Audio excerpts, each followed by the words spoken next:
Construire le Grand Paris, un podcast Imo Week avec le soutien de Sogeprom. Aujourd'hui, Anne-Sophie Grave, présidente du directoire de CDC Habitat. Anne-Sophie Grave, bonjour. Bonjour. Vous êtes la présidente du directoire de CDC Habitat, une très très grande maison qui intervient dans le domaine du logement notamment, et comme son nom l'indique. Et nous sommes très heureux de vous avoir dans ce podcast sur Construire le Grand Paris. Et avant d'aborder les questions du logement, j'aimerais bien qu'on parle avec vous de votre vision du Grand Paris. Pour vous, aujourd'hui, que représente le Grand Paris ? Alors, je pense que c'est intéressant de revenir à l'origine du Grand Paris et quels étaient les objectifs, en fait, à l'époque. C'était effectivement de renforcer la visibilité et l'attractivité de la région capitale.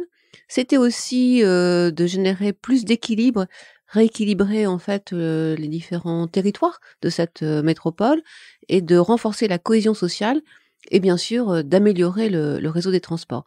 Pourquoi je reviens à cela? Parce que nous, en tant qu'acteurs majeurs de l'habitat dans cette région, c'est sûr qu'on est mobilisés, je dirais, sur notamment ce deuxième axe, comment on rééquilibre en fait les territoires et comment on peut être acteur aussi de la cohésion sociale dans ce Grand Paris. Donc pour nous, c'est une très belle ambition, une très belle vision en fait pour ce territoire. Et puis j'ajouterais aussi, vous savez, on est un acteur majeur du renouvellement urbain, puisque sur la région Île-de-France, on agit dans plus de 70 quartiers, donc une bonne majorité, je dirais, dans le périmètre du Grand Paris. Et donc, voilà, c'est un outil essentiel quand même de la cohésion sociale, ce renouvellement urbain. C'est ce qu'a permis l'ANRU. Et donc, on porte cette ambition-là. Et je dirais que finalement, parce que maintenant, on a du recul sur l'ANRU 1, notamment. Oui.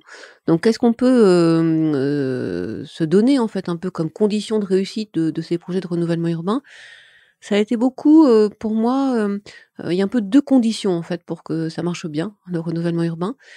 C'est d'amener une diversité de l'habitat et une mixité de fonctions dans ces quartiers. Ces grands ensembles souvent étaient monofonctionnels, hein, c'était des grands quartiers. Et oui, c'était la grande habitude des années 70, on va dire, 60-70. Voilà, donc c'était des grands quartiers d'habitat. Et comment, effectivement, finalement, on fait réentrer la ville, enfin, les fonctionnalités de la ville dans ces quartiers, et puis comment aussi on amène, je dirais, d'autres produits, de l'accession sociale à la propriété ou du logement intermédiaire. Alors, quel lien finalement avec le Grand Paris? C'est que aussi dans les conditions de réussite des projets de renouvellement urbain, moi je mets un critère fort qui est celui de l'accessibilité. Alors l'accessibilité à l'éducation, hein, d'abord pour les enfants, l'accessibilité à l'emploi, et donc, bien sûr, l'accessibilité au transport. Au transport, bien Voilà, évidemment. on les trouve immédiatement. Voilà. Voilà.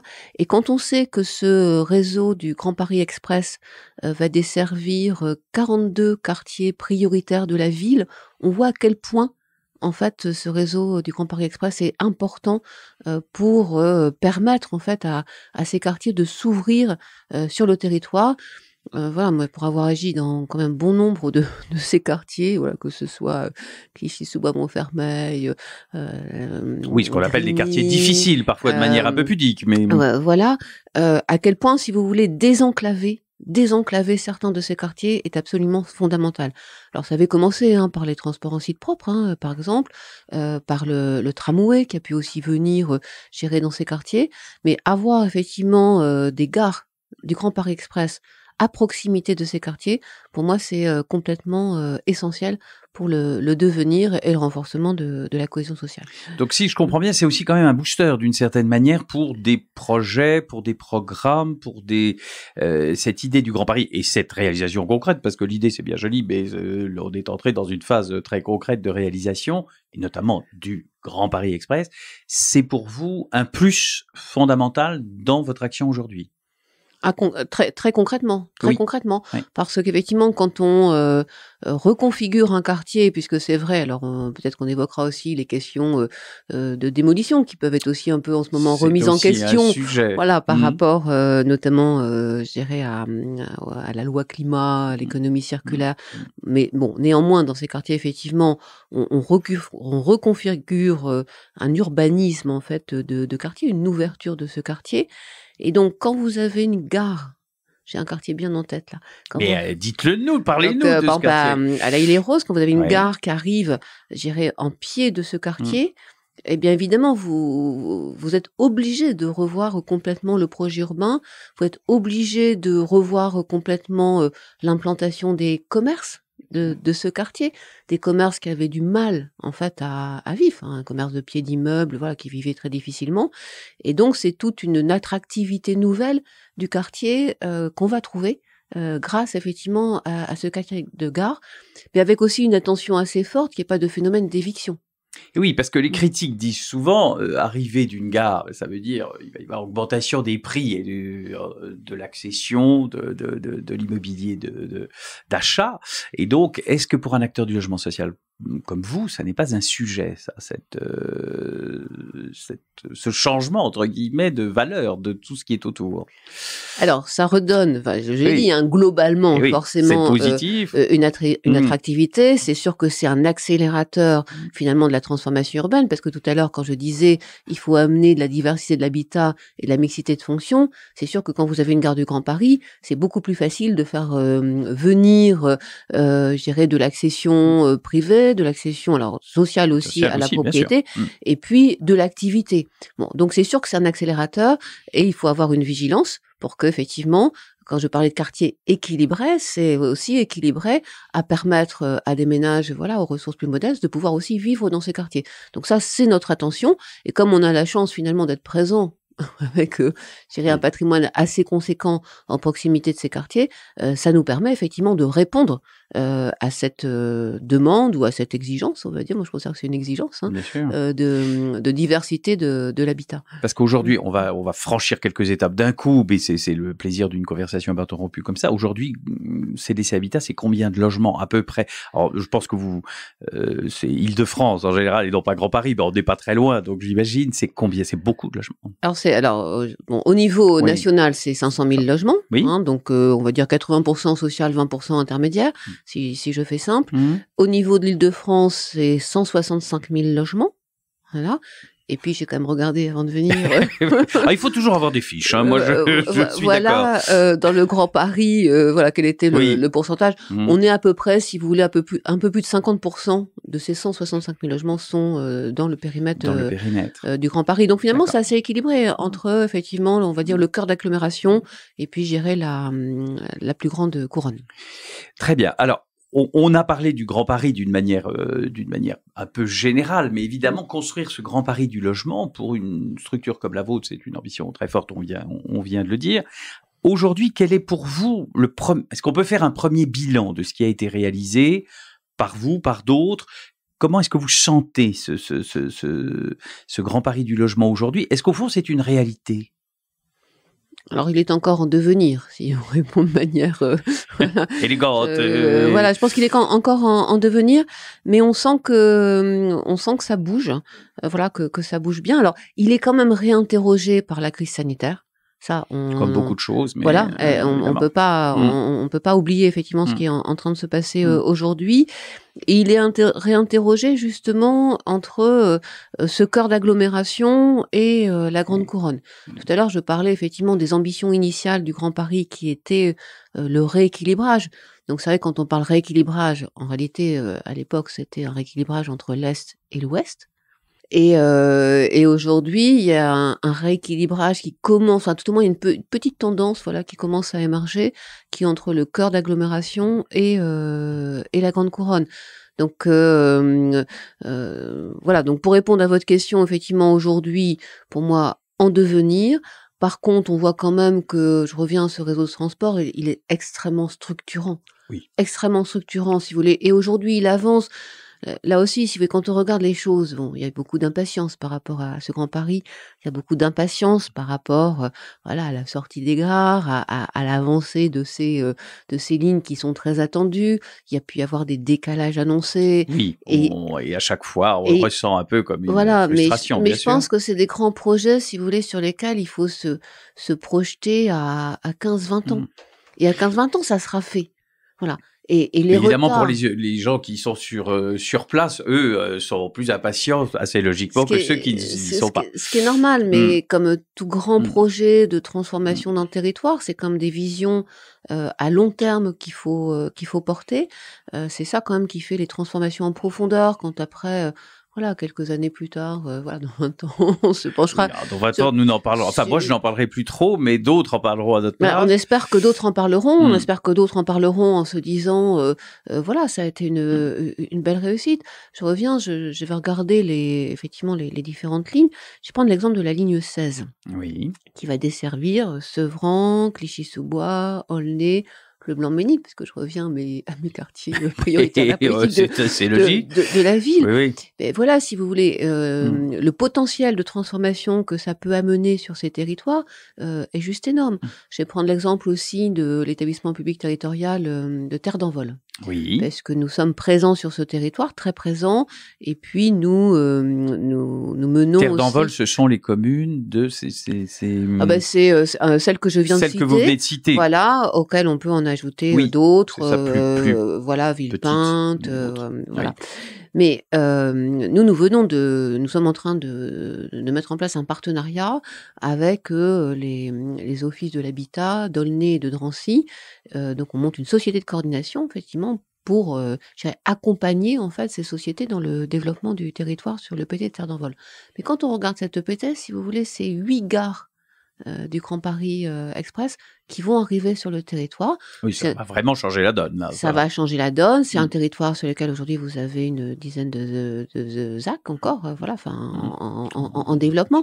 Donc on voit bien là qu'il y a un potentiel, si vous voulez, très fort de développement d'un territoire qui va complètement gérer là. Mais là aussi, ça va prendre 10 à 15 ans, qui est le temps d'un projet urbain. Enfin, on l'a vu avec le renouvellement urbain que j'évoquais, voilà, enfin, en début de cette émission.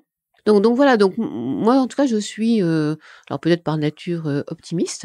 Oh mais moi aussi, écoutez les pessimistes, laissons-les de côté. Voilà, donc oui c'est long, c'est difficile, c'est compliqué, mais voilà, mais c'est un potentiel important.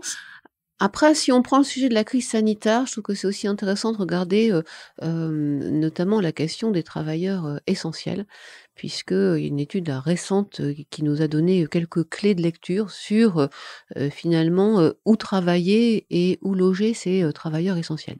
Donc je vais vous donner pas trop de chiffres, mais quand même 2 chiffres que j'ai trouvé intéressants sortant de cette étude.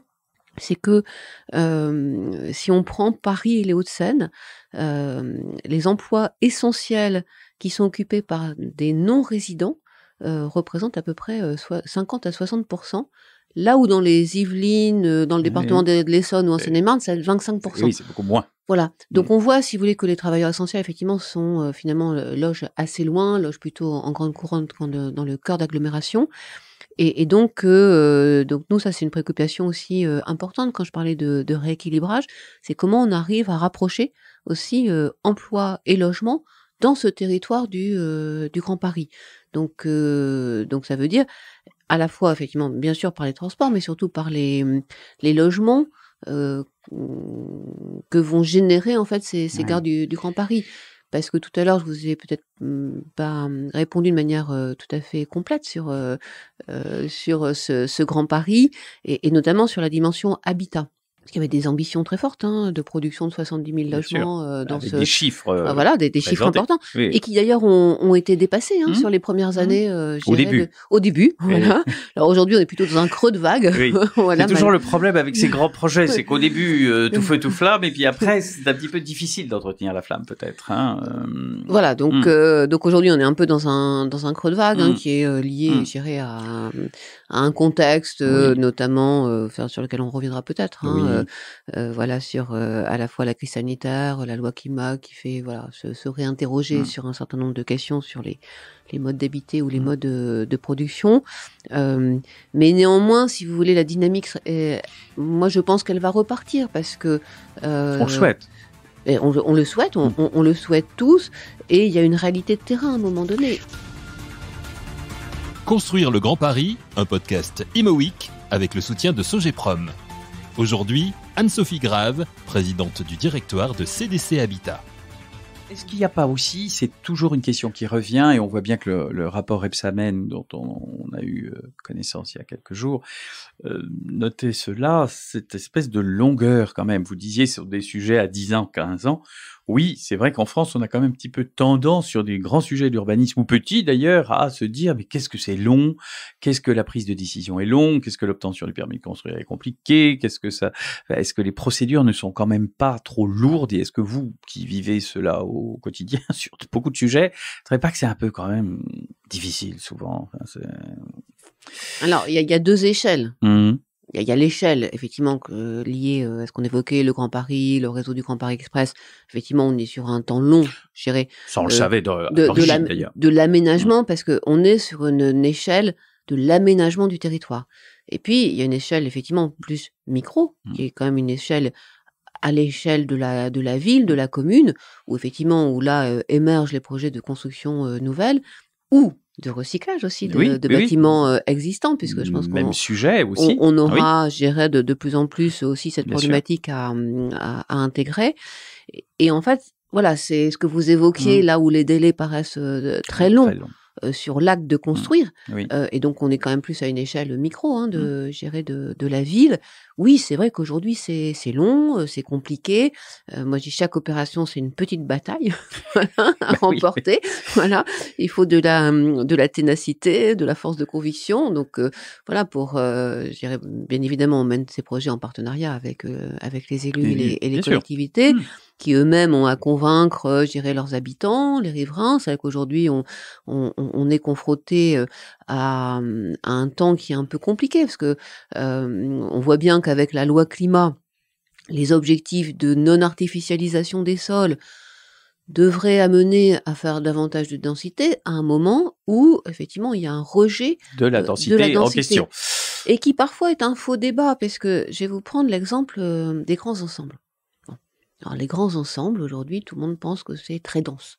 En réalité, la densité des grands ensembles est très faible. Enfin, par rapport à si on prend une ville classique, celle de Paris que nous voyons de la Tour Montparnasse où nous enregistrons Donc, en fait, émission. Tout le sujet, ça montre que le sujet est pas tant la densité réelle que la densité perçue.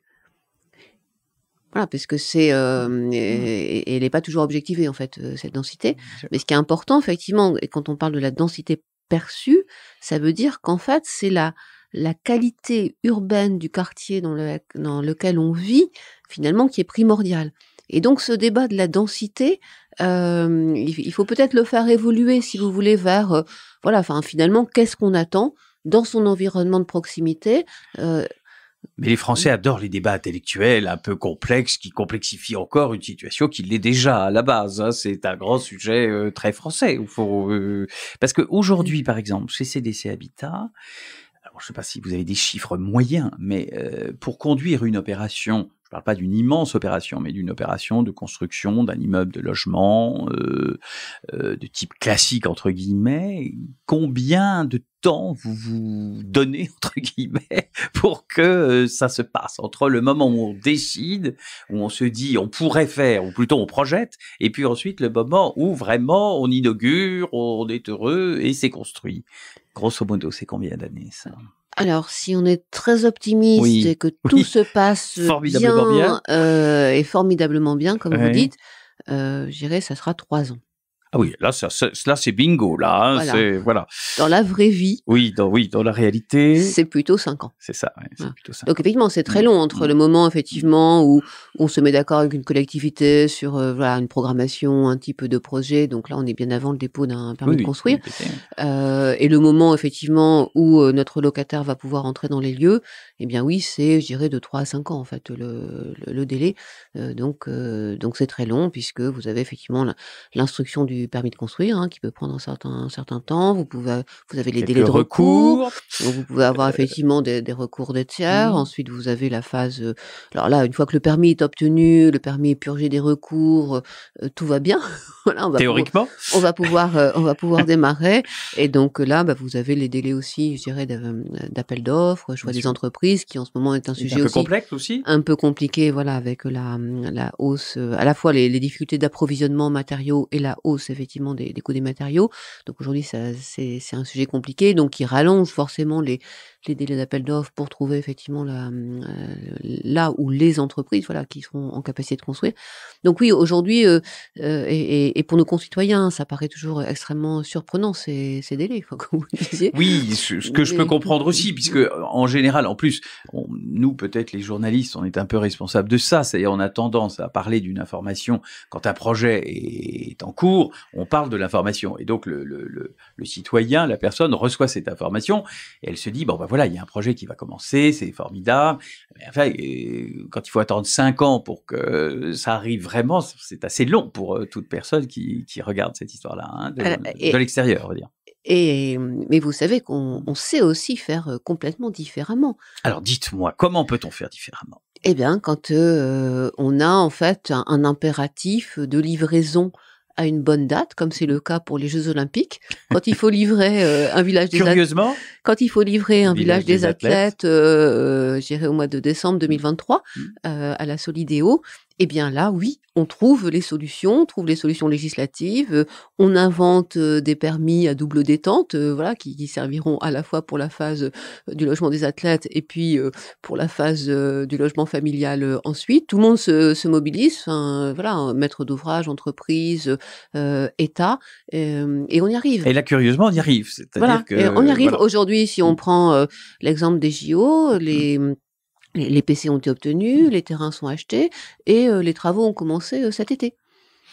Et oui, donc ça c'est très à la française, c'est-à-dire qu'il y a le comment dirais-je, le droit commun qui est très très complexe et toujours difficile, et puis curieusement quand il y a vraiment une nécessité, on abandonne un peu ce droit commun, on l'oublie un peu pour quelque temps et ça marche très très bien. Et j'ajouterais ce qui est extraordinaire, c'est qu'en plus c'est quand même un quartier, in fine, ça sera un quartier de 2 000 logements, donc voilà, Enfin, enfin, tout à fait rien à qui va l'échelle loger 6 000 voilà. habitants. Oui. C'est un quartier qui porte les ambitions de la ville à 2050 en termes d'adaptation, je dirais, au changement climatique, de la neutralité carbone, quartier inclusif, un quartier qui intègre aussi toutes les exigences de biodiversité, les exigences de mixité qu'on a pu évoquer. Donc c'est un chantier extrêmement complexe parce que effectivement toutes les entreprises vont intervenir en même temps pour sortir dans les délais chacun voilà chacune ses résidences.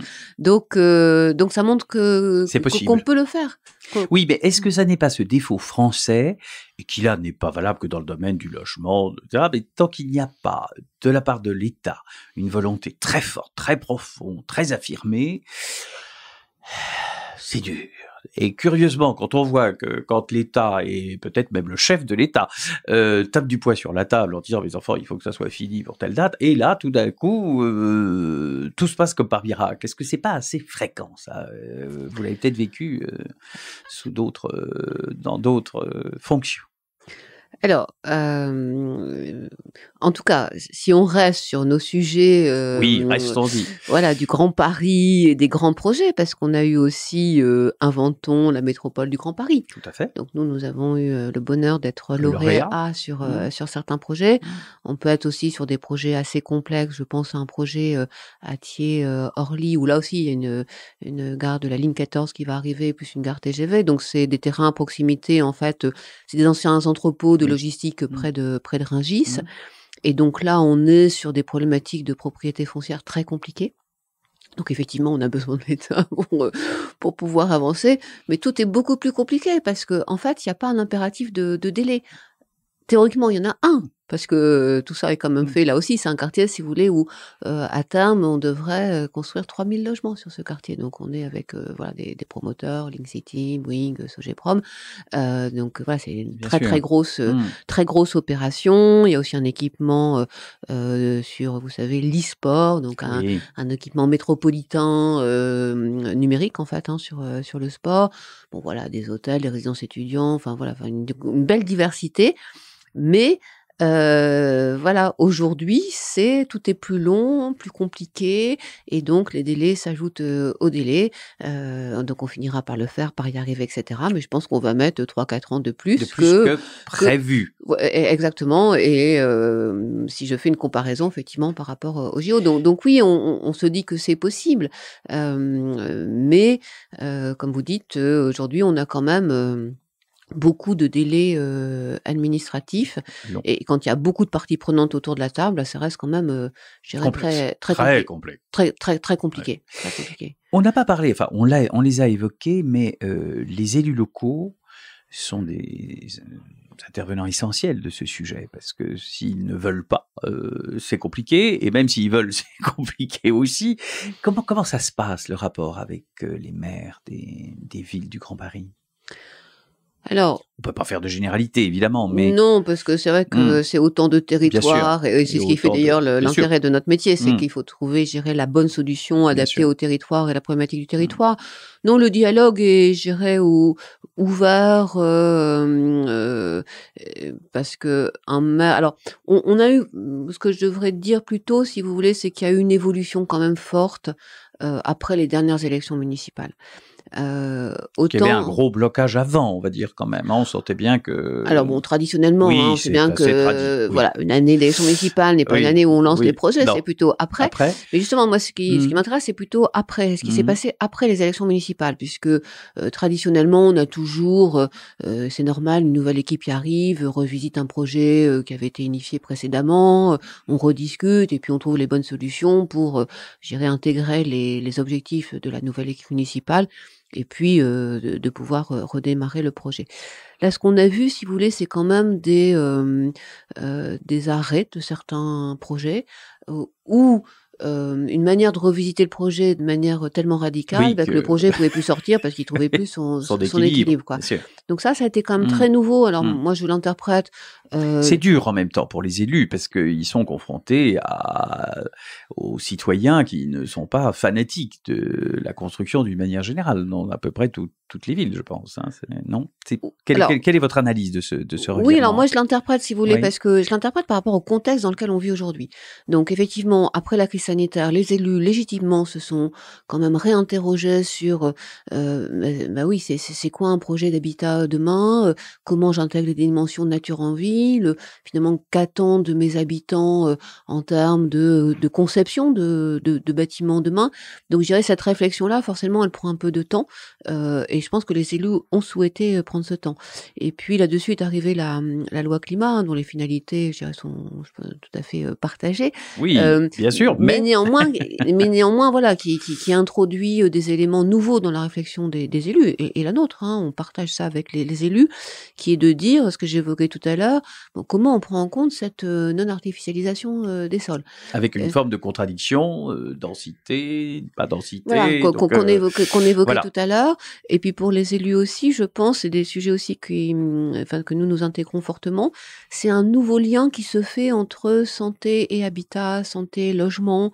Comment on prend en compte aussi, voilà, cette dimension de la Mais est-ce qu'il santé n'y a quand même pas... dans le... Pour moi, qui suis un petit observateur du secteur, je me dis toujours, est-ce que avec ces ambitions très nobles, très très positives, évidemment que tout le monde partage, ça serait difficile de ne pas les partager, est-ce qu'on ne va pas tellement ralentir le secteur qu'il faut quand même penser aux gens qui doivent se loger, la France doit continuer à construire, et si on continue à avoir des ambitions si fortes, est-ce que ça ne va pas ralentir de manière pérenne, parce que là, si c'est 6 mois, si c'est 1 an, si c'est 2 ans, c'est ennuyeux, mais si c'est beaucoup d'années, sachant qu'il y a toujours un délai, nous parlions des délais, est-ce que ralentir comme ça n'est pas dangereux quand même à terme? Alors, ralentir comme ça n'est pas souhaitable. Voilà. Clairement. Enfin, je pense qu'il faut le dire. Ralentir comme ça n'est pas souhaitable effectivement par rapport aux besoins. Alors, voilà, on va dire du territoire, mais plus généralement Globalement, en France. au niveau national. Et donc, je dirais, c'est à nous aussi, je dirais, maître d'ouvrage, hein, de trouver les nouvelles solutions sur les modes de production demain, les modes d'habiter demain, pour pouvoir aussi venir, je dirais, aux côtés des élus et de dire oui, si, c'est possible. c'est possible demain de créer des quartiers de ville résilients, sobres, voilà, durables, inclusifs et qui vont répondre en fait à vos attentes et aux attentes de vos habitants. Donc moi, je pense qu'on a un rôle important à jouer. Donc un rôle pédagogique envers les élus aussi et sans doute envers les populations des territoires concernés, parce qu'il doit y avoir les deux. Exactement, rôle pédagogique.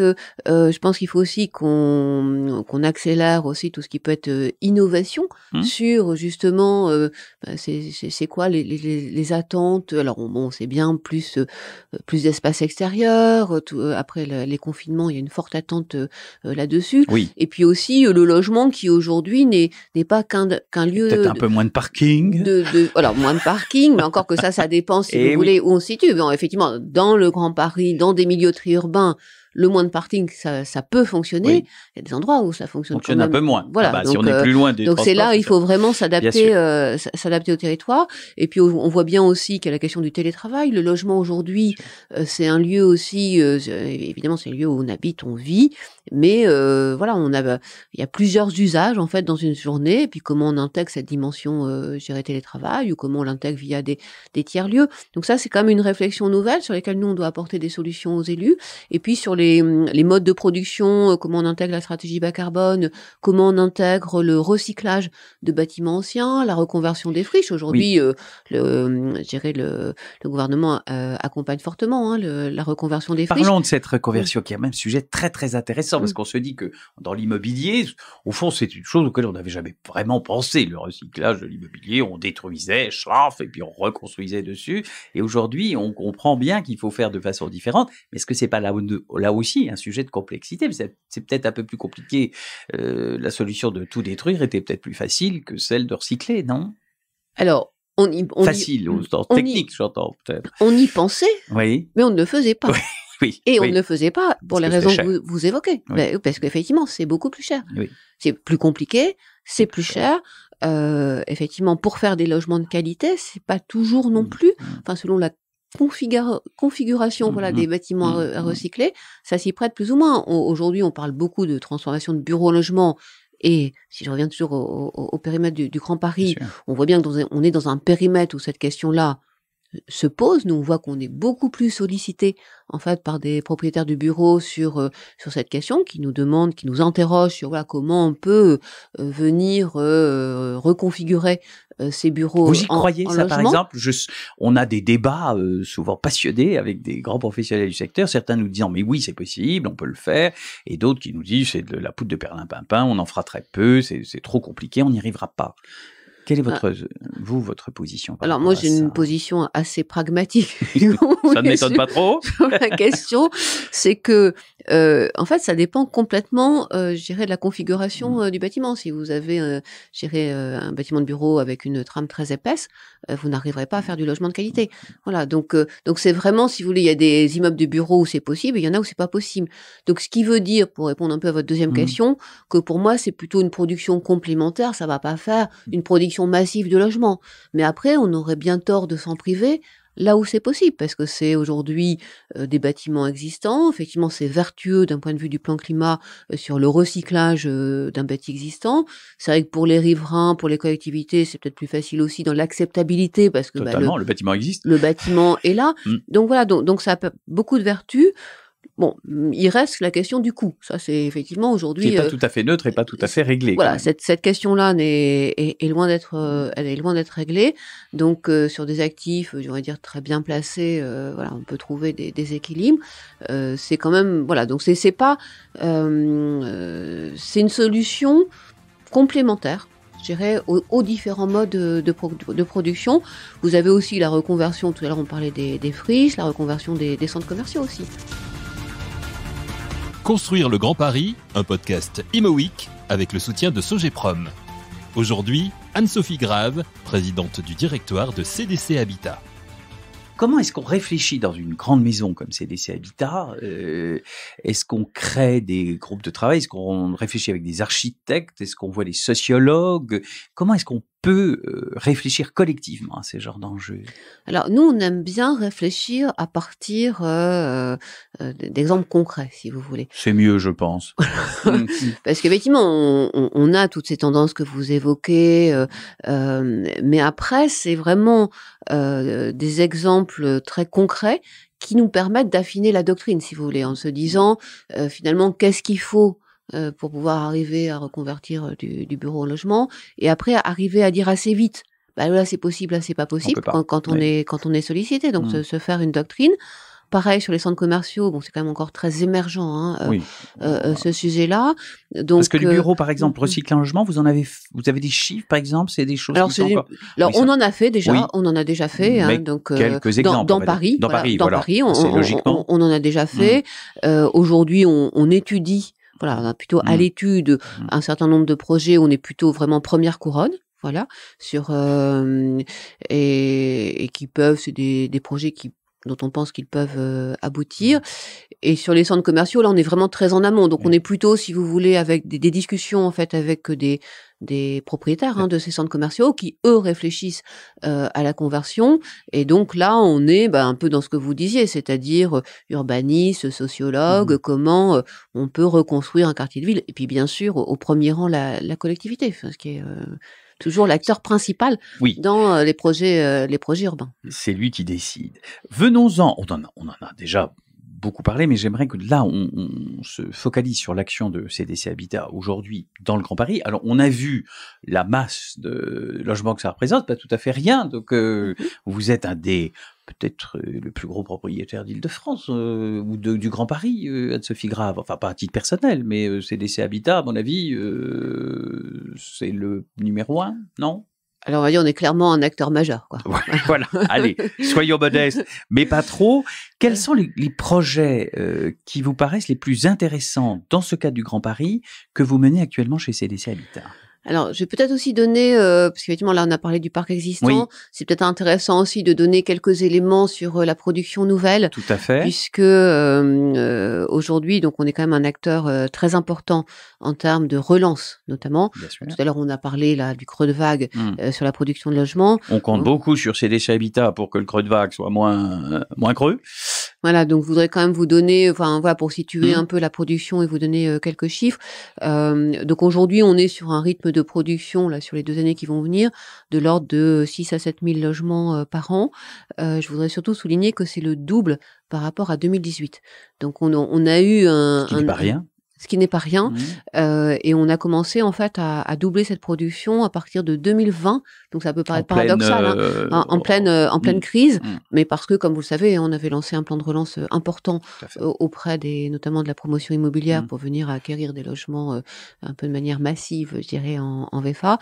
Et puis on a en 2021... vous avez signé des accords. Voilà, on a signé des accords et en 2021, en fait, on a poursuivi, mais cette fois-ci plutôt axé sur donc la relance du logement locatif social et avec en fait une ambition de venir intervenir plus en amont sur la chaîne de production, donc de venir intervenir plus sur de l'acquisition foncière, plus sur, alors ça on l'a évoqué, les bâtiments recyclés, les friches industrielles, considérant qu'effectivement aujourd'hui c'était plus tellement le sujet d'acquérir des VFA, puisque il y a un problème d'offre. Et tout simplement, vous n'en avez pas trop...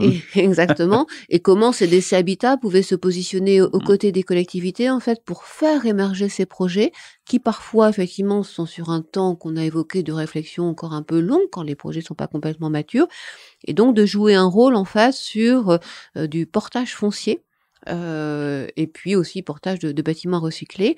Et on crée en fait un fonds foncier où on va faire appel à des investisseurs privés pour venir en fait faire du portage foncier avec nous. Avec donc vous. On va mobiliser en fait des investisseurs. Donc c'est un fonds qui va être créé, je dirais, entre la fin de l'année et le début d'année prochaine. Ça, c'est très intéressant comme système, puisque là, vous faites un partenariat avec le monde du privé pour acquérir du foncier sur des bases qui sont contractuelles. Enfin, Exactement. voilà. Et j'ajouterais que voilà, on est prêt à porter du foncier à risque. Vous savez, souvent dans nos métiers, quand on achète du foncier, il y a une condition suspensive d'obtention du permis. On est d'accord. Voilà. Donc là, c'est vraiment, si vous voulez, pour aller jouer ce rôle de d'aménageur, d'une certaine façon. Et alors, bien sûr, toujours en dialogue avec la collectivité. Bien sûr, il faut que la collectivité locale, la ville ait un projet sur ses fonciers, mais on se dit que, enfin là, on prépare les années qui viennent. Oui, là, c'est à 4, 5, peut-être même 10 ans, là. Exactement. Mais alors, bon, nous, comme on est toujours optimiste, on dit c'est plutôt à 3-4 ans, quand même, cette production, allez, disons 3-4, production pourrait sortir. Mais voilà, donc ça, c'est vraiment pour nous, je dirais, important et nouveau. Donc, puisqu'après l'objectif, c'est sur ces fonciers, c'est de sortir en copromotion, donc avec, je dirais, des promoteurs immobiliers, nous-mêmes assurant aussi notre partie en maîtrise d'ouvrage, voilà, direct sur ce qui peut être notamment la partie sociale. Plus sociale. Voilà, sociale ou intermédiaire, mais qui se fait davantage pour le coup avec les promoteurs. Donc ça, c'est une ambition très claire pour les 3-5 années à venir. Est-ce que vous avez des ambitions chiffrées? On parlait de ces ambitions tout à l'heure. Est-ce que ces ambitions chiffrées, vous vous dites, voilà, moi, je sais que je veux, dans les 3 années à venir, il faut que ce chiffre-là, et vos équipes, j'imagine, sont challengées, comme on dit en mauvais français aujourd'hui? Alors, nos équipes sont très challengées, puisque quand on double, si vous voulez, en aussi peu de temps, une production, c'est considérable. Donc notre ambition, en fait, c'est de maintenir ce rythme très, très élevé de production.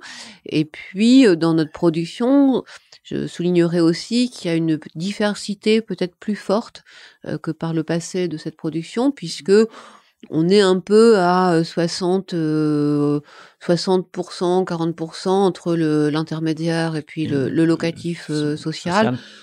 Voilà, le bon équilibre étant 50% de chaque. D'accord. Donc voilà, c'est aussi pour répondre à ce que j'évoquais tout à l'heure, enfin la question du logement des travailleurs clés, voilà, et ce rapprochement domicile-travail pour nous est aussi très important. Vu de l'extérieur, j'ai l'impression que CDC Habitat est un peu, comment dirais-je, j'allais dire un refuge, c'est pas ça que je voulais dire, mais est la maison, au fond, vers qui beaucoup de gens se retournent et qui représente une forme de sécurité et aussi de sérieux. Je pense que ça compte pour les élus.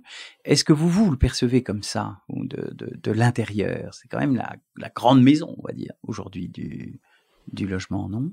Alors, je pense qu'on apporte effectivement un niveau d'expertise sur ces questions du logement. Donc, j'ai évoqué la diversité de l'habitat. J'aurais pu évoquer, puisque sur notre parc existant, nos engagements d'un point de vue du développement durable, on est très en avance sur les réhabilitations thermiques, par exemple, puisque effectivement, là, je parlais du flux, mais oui, bien sûr, le stock est vraiment très important. Nous, on a quasiment terminé le traitement de notre patrimoine le plus énergivore. Ce qui n'est pas le cas tout à fait de toutes les structures comparables. Voilà, donc oui, je pense qu'on est rassurant. Il y a le côté Caisse des dépôts qui rassure aussi, d'une manière générale. J'allais justement y venir, parce qu'on est rassurant puisque notre actionnaire Caisse des dépôts est un acteur du temps long. Absolument. Voilà, est un acteur de l'investissement d'intérêt général. Donc je pense que ces 2 caractéristiques sont très rassurantes effectivement pour les collectivités. C'est-à-dire que nous sommes là à leur côté, voilà, pour répondre, je dirais, au mieux à leurs besoins spécifiques, mais on s'inscrit dans un temps long. On vient pas pour faire un coup. On vient pour rester. On vient pour rester, pour gérer avec eux et être un acteur à leur côté du quotidien et de proximité. Parce que quelquefois, oui, on nous dit, oh là là, CDC Habitat, c'est gros, etc. Non, en réalité, si je prends sur l'Île-de-France, on a 24 agences. 24 agences de proximité au plus proche à la fois de nos locataires et des élus. Et c'est ce lien de proximité qui est important, puisque et c'est, si vous voulez, c'est à la fois, voilà, un acteur national puissant par sa capacité à porter des grands projets comme on a pu les évoquer, tels que notamment les JO.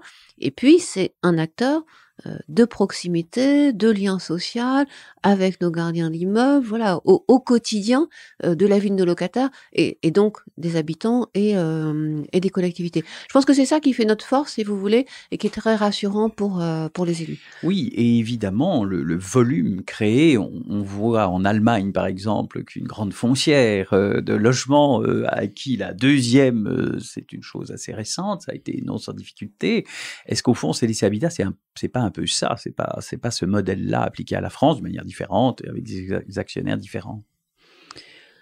Alors, représenter une force de frappe tout de même, quand même. Parce alors, que si je pense que c'est important, si vous voulez, aujourd'hui. C'est vrai qu'on est sur des sujets qui sont complexes, on les a évoqués.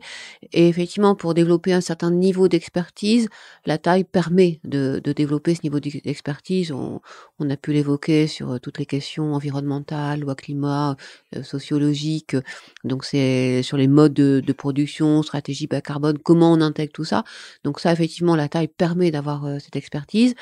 On n'a pas évoqué encore aussi la structure que nous avons qui s'appelle Ampère Gestion, qui a permis de faire venir des investisseurs sur le logement intermédiaire, qui est là aussi une force de frappe, je dirais qui représente aujourd'hui beaucoup d'argent, beaucoup de fonds disponibles. Exactement, voilà, qui représente plusieurs milliards d'euros disponibles, prêts à être investis. Et aujourd'hui, on sait que les investisseurs, effectivement, cherchent finalement à se réorienter. Le logement est devenu beaucoup plus à la mode.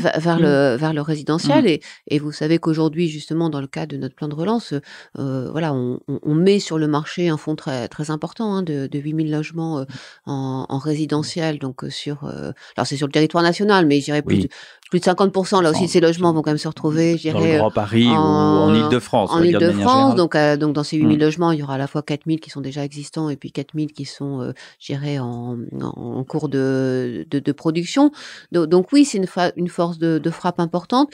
Et puis je dirais, c'est aussi de l'ingénierie, parce qu'on parlait tout à l'heure de l'innovation. C'est vrai qu'on a une composante d'ingénierie financière importante pour chaque fois, puisque vous nous compariez à cette grande foncière allemande.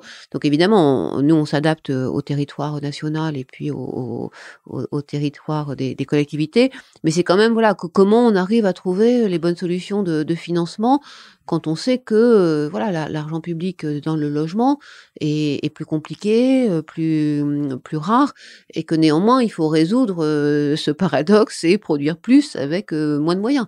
Donc très tôt aussi, le groupe CDC Habitat, vous savez, a encouragé les parcours résidentiels des locataires. On est un acteur important de la vente aux locataires. Donc chaque année, ça permet à nos locataires d'accéder à la propriété, je dirais, dans les différentes résidences où ils vivent. C'est aussi de la mixité, de la trésorerie aussi un petit peu. Mais voilà, si vous voulez, ça concilie effectivement plusieurs objectifs, le parcours résidentiel, et puis ça amène des fonds propres pour pouvoir produire davantage. Donc voilà, je pense que le groupe a toujours été à la pointe en fait de cette innovation qui n'est pas que technique, qui est aussi financière pour trouver les bonnes solutions pour produire davantage. Anne-Sophie Grave, une vieille maison, issue d'une très vieille maison, la Caisse des dépôts. CDC Habitat ne s'endort pas sur ses lauriers et nous on aime ça. Merci à vous. Merci.